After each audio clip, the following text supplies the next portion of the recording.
गांव की सास के शहरी अंदाज। निधि को विकास से प्यार तो था, पर वो शादी करके उसके साथ गांव में नहीं बसना चाहती थी। मुझे गांव अच्छा लगता है, पर दिक्कत यही है कि मैं वहां रह नहीं पाऊंगी। मुझे वहां के माहौल के बारे में कुछ भी नहीं पता है। अरे माहौल में ढल जाओगी तुम, थोड़ा टाइम तो लो। और विकास गांव में ही रह के ऑर्गेनिक खेती करता है, इतना अलग काम है। और यहाँ शहर में क्या है, कितना प्रदूषण और भीड़ है यहाँ। पर विकास यहाँ आके भी तो खेती कर सकते हैं ना। अरे शहर में एक प्लॉट लेने में जिंदगी भर की कमाई चली जाती है, खेत कैसे लोगे? सोच ले निधि, विकास गांव का है, वहीं उसका काम भी है। तेरे पास कोई नौकरी भी नहीं है, ना ही तुझे कभी काम करना था। उफ़ो, मुझे कुछ समझ में नहीं आ रहा, मुझे अकेला छोड़ दो। उसी दिन निधि विकास से मिलती है। यार, मेरे सारे दोस्त यही हैं। अरे दोस्त तो गांव में भी बन सकते हैं ना निधि। गांव के लोगों से कैसे दोस्ती कर पाऊंगी? मैं भी तो गांव का हूँ, मुझसे प्यार हो सकता है तो वहाँ के लोगों से दोस्ती भी हो ही सकती है ना। अरे यार, कंफ्यूजन है बहुत। सोच लो निधि, शादी के मंडप पे छोड़ के मत जाना, वरना दोनों के परिवार की नाक कट जाएगी। अभी बोल दो, पत्रिका नहीं छपाते हैं। निधि के पास तो कोई चारा नहीं बचा। वो विकास से इतना प्यार करती है कि उसे छोड़ भी नहीं सकती। वो विकास के लिए गांव में शादी करके बसने को तैयार हो जाती है। जल्द ही दोनों की शादी हो जाती है। आई होप तुमको गांव में अच्छा लगेगा। मुझे पता है गांव में और शहर में अंतर क्या है, वहाँ के लोगों की सोच में अंतर है।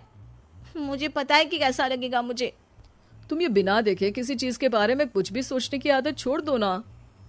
निधि ने उस वक्त तो कुछ भी नहीं कहा, पर वो सोचती है कि सबको इस बात का एहसास तो करवाना ही पड़ेगा कि वो सही है। उसके दिमाग में एक तरकीब आई।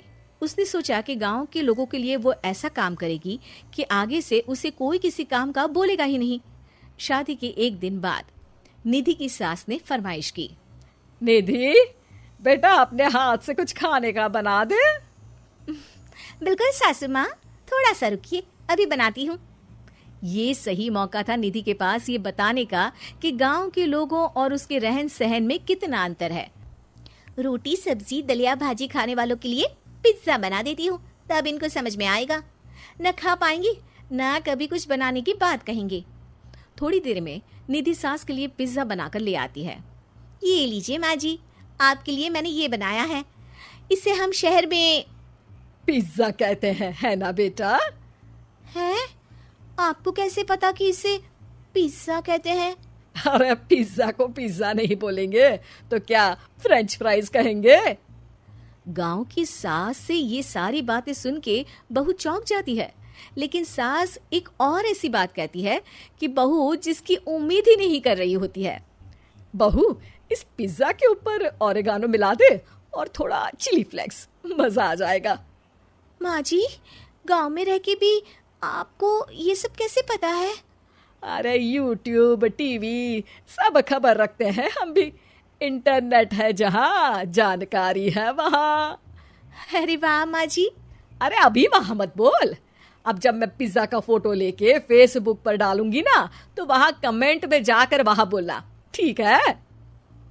ठीक है माँ जी। अरे ठीक है माँ जी की जगह ओके मम्मी या ओके मम्मा बोल दिया करना। है? ठीक है, मतलब ओके मम्मा। निधि का तो सर ही घूम जाता है। इतना शहरी बर्ताव तो शहर में रहने वाली निधि की माँ का भी नहीं था। वो शाम को अपने पति से पूछती है, विकास, तुम्हारी मम्मी तो काफी कूल है यार। पिज्जा में क्या डालते हैं, फेसबुक पर क्या डालते हैं, सब कुछ पता है उन्हें तो। हमारे बड़े पापा के लड़के रहते हैं शहर में, बस उनके बच्चे आए थे गांव में गर्मी की छुट्टियां मनाने। उन्होंने माँ को एकदम शहरी बना दिया। उनका फेसबुक अकाउंट भी है, इंस्टाग्राम भी है और टिकटॉक बैंड हो गया, वरना वो भी बनाती थी। तभी सास वहां आ जाती है।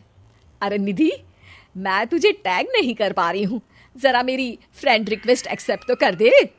निधि की गांव को लेकर जो राय थी वो अपनी सासू माँ को देख के बिल्कुल बदल जाती है।